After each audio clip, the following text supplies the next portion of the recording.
That is mercury, Venus, earth and Mars काफी छोटे यानी पॉइंट साइज के अपीयर हो रहे हैं, जबकि बाकी के other planet that is Jupiter, Saturn, Uranus and Neptune उनके कंपैरिजन में काफी बड़े दिख रहे हैं।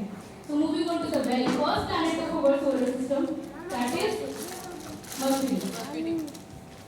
इसकी सरफेस पे आप ये जो होल्स देख पा रहे हैं, these are craters, जो कि किसी मेटरॉइड या किसी एस्टेरॉइड के इसकी सरफेस पे टकराने की वजह से फॉर्म होती हैं। There are many craters found on surface of Mercury. इसका एक इंटरेस्टिंग फैक्ट है that being the nearest planet to the sun, this is not the hottest planet. देखो ये मर्क्यूरी प्लैनेट है। Because it is closest to sun. No, because it cannot trap the heat and radiation from the sun, which is coming and reflect the maximum heat and radiation. That's why. Correct, because there is no atmosphere. और अगर atmosphere होता है तो वो इतना thin होता है कि सन से आने वाली रेस को और हीट को ट्रैप नहीं कर पाता और ये हीट उसकी सरफेस पर टकरा के रिफ्लेक्ट हो जाती है, जिसकी वजह से सबसे पास होने के बावजूद भी ये सबसे हॉटेस्ट प्लैनेट नहीं है।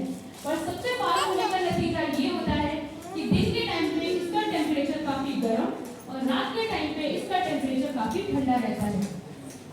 अब अगर ये सबसे हॉटेस्ट प्लैनेट नहीं है तो कौन सा प्लैनेट हमारे सोलर सिस्टम का सबसे हॉटेस्ट है?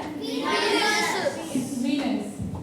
The Earth means the morning and evening star and the brightest and the hottest planet of our solar system. क्योंकि इसका साइज ऑलमोस्ट अर्थ के साइज के बराबर होता है, इसीलिए इसको अर्थ का ट्विन कहा जाता है। और इसका हॉटेस्ट होने का रीजन है देखो तो एक और planet clouds and the atmosphere consists of कौन सा greenhouse planet है? gases, सूखा हुआ planet है? carbon dioxide, इसका नाम है methane, Venus। etc.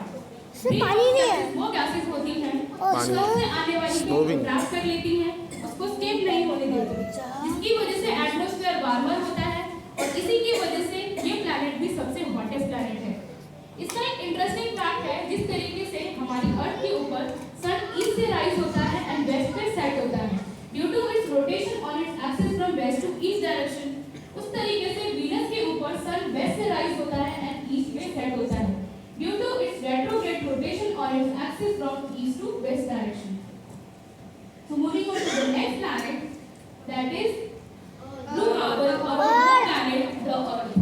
जिस तरीके से हमें हमारे घर के बारे में काफी चीजें पता अच्छा होती लगा, है ना? हैं, उसी तरीके से हमें हमारे blue planet के बारे में भी काफी चीजें पता है। तो snow नहीं है, cloud है। 71% of the surface of Earth is covered with water, and rest 29% are land, forest, mountains, etc. इसकी सरफेस पे आप ये जो व्हाइट पैटर्न देख पा रहे हैं, these are clouds. The white part on the poles are glaciers of ice. अर्थ के ऊपर एक प्रोटेक्टिव लेयर होती है जिसको ओजोन लेयर कहा जाता है। This layer protects us from the various harmful rays coming from the sun, like UV rays. अर्थ एक ऐसा सोलर प्लैनेट है जिस पे लाइफ पॉसिबल है due to the ideal atmosphere and यहाँ पे जो गैसेस होती हैं वो एप्रोप्रिएट परसेंटेज में प्रेजेंट होती है and also the water present in its all three state that is solid as in जैसे पानी है ना, इसके अंदर कूद जाऊंगा मैं। And gases as in cloud. इस प्लैनेट को ब्लू मार्बल भी कहा जाता है due to the blue colour of ocean and white colour of cloud. इन दोनों कलर्स की वजह से ये मार्बल यानी कंचे की तरह दिखती है, इसीलिए इस प्लैनेट को ब्लू मार्बल भी कहा जाता है। ये जो आप अर्थ की पिक्चर देख पा रहे हैं, this is the real picture of our earth, जो कि मल्टीपल टाइम पे मल्टीपल एंगल से मल्टीपल पिक्चर को क्लिक करके उन्हें मर्ज करके 2003 में नासा ने रिलीज किया था। Moving on to the next planet, that is the red planet. देखो मार्स। क्या आप में से कोई बता सकता है इस प्लैनेट को रेड प्लैनेट क्यों कहा जाता है? Because the presence of iron oxide presence. Yes. जिस तरीके से आयरन के मॉइस्चर के कांटेक्ट में आने से उसका ऑक्सीडेशन हो जाता है, उसके ऊपर आयरन ऑक्साइड की कोटिंग आ जाती है जिसको रस्टिंग यानी जंग कहा जाता है। इसी तरीके का आयरन ऑक्साइड आपकी सॉइल में काफी ह्यूज अमाउंट में प्रेजेंट होता है, जो कि इसको रेड कलर प्रोवाइड करता है। इसी की वजह से इस प्लैनेट को रेड प्लैनेट कहा जाता है। इसकी सरफेस में आप 4 बड़े-बड़े डॉट्स देख पा रहे होंगे। These are mountains on Mars. And ये जो बड़ा वाला होल है, this mountain named as Olympus Mons. हमारी अर्थ का सबसे हाईएस्ट माउंटेन कौन सा है? Mount Everest. Yes, it's Mount Everest. इस Olympus Mons की हाइट माउंट एवरेस्ट के भी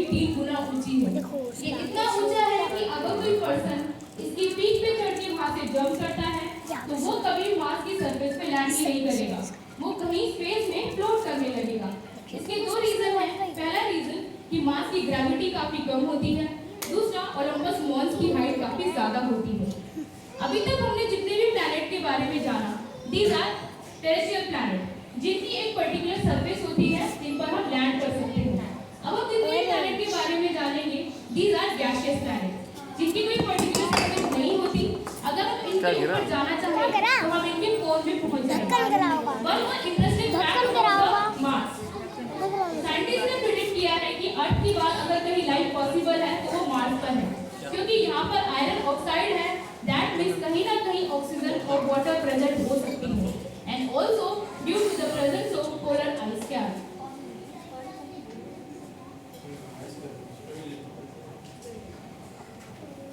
So very first gaseous planet, that is Jupiter, the largest planet of our solar system. इसकी सरफेस पे आप ये जो डिफरेंट लेयर्स देख पा रहे हैं, these are layer of different gases with different densities.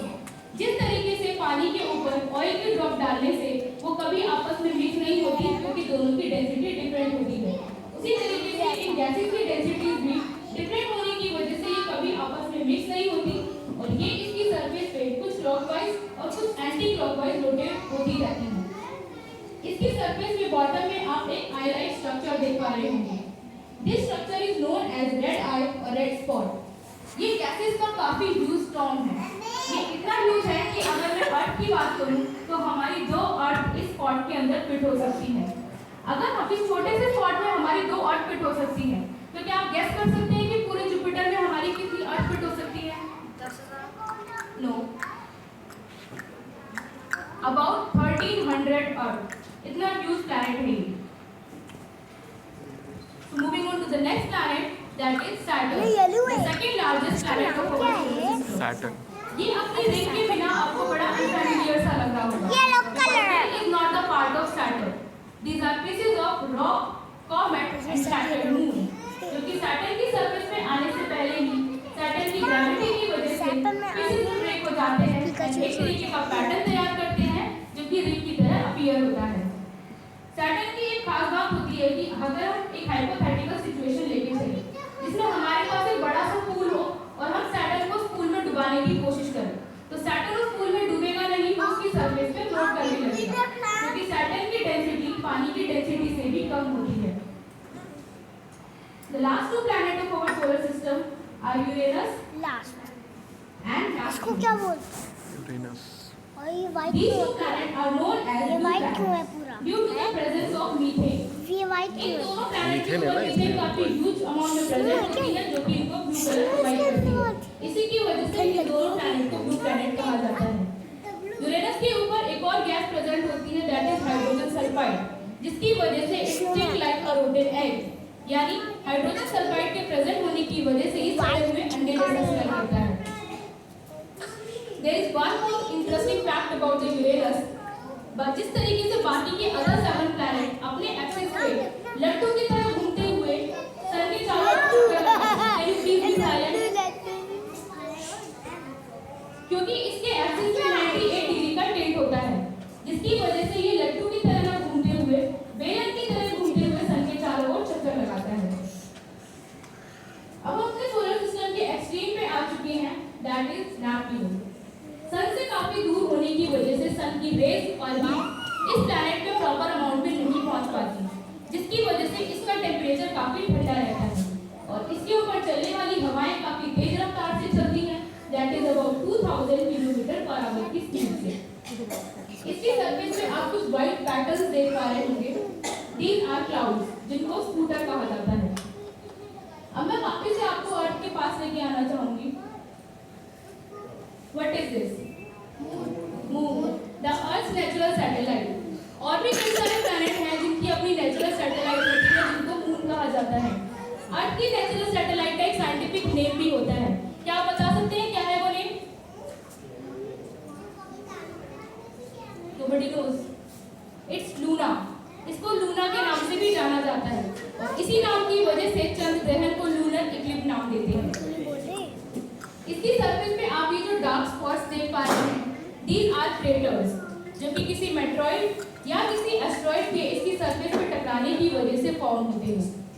Moon की अपनी कोई खुद की लाइट नहीं होती, it reflects light coming from the sun. I have one more question. Can you name a planet which have large number of moons? Jupiter. It's not Jupiter, it's Saturn with 83 moons. Yeah. The next line is of phases of moon. Her 28 days में moon अपने अलग-अलग phases change करता है, from crescent to new moon to full moon.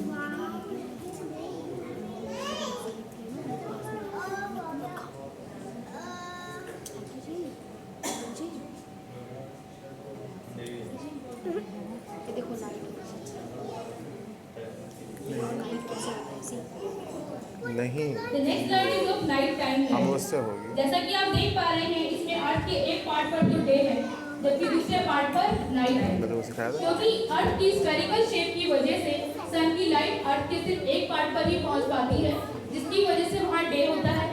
दूसरा part opposite direction में होने की वजह से सन की लाइट वहां तक नहीं पहुंच पाती, जिसकी वजह से उस पार्ट पर नाइट होती है।